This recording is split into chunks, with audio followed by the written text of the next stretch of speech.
Iran జెండాతో ప్రయాణిస్తున్న తౌస్కా అనే వాణిజ్య నౌకపై అమెరికా దళాలు కాల్పులు జరిపాయి. ఆ తర్వాత ఆ నౌకను స్వాధీనం చేసుకున్నాయి. ఈ ఘటన గల్ఫ్ ఆఫ్ ఒమన్లో జరిగింది. ఈ విషయాన్ని అమెరికా అధ్యక్షుడు డొనాల్డ్ ట్రంప్ సోషల్ మీడియాలో తెలిపారు.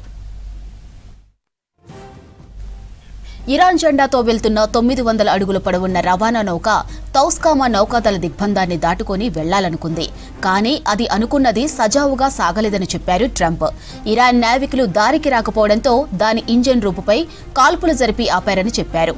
మరోవైపు అమెరికా సెంట్రల్ కమాండ్ దీనిపై పోస్టు చేసింది. ఓ నౌక ఇరాన్ పోర్టు వైపు ప్రయాణించబోతే తాము సీజ్ చేసినట్లు చెప్పింది.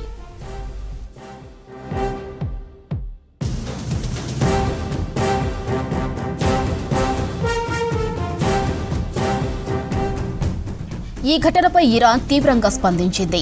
ఐఆర్జీసీ దళం అమెరికా యుద్ధ నౌకలపైకి డ్రోన్లను ప్రయోగించినట్లు ఇరాన్ ప్రభుత్వ మీడియా సంస్థ ప్రెస్ టీవీ తెలిపింది. గల్ఫ్ ఆఫ్ ఒమన్ నుంచి అమెరికా నౌకలను తరిమినట్లు వివరించింది. అమెరికా చర్యలను సాయుధ పైరసీగా ఇరాన్ అభివర్ణించింది.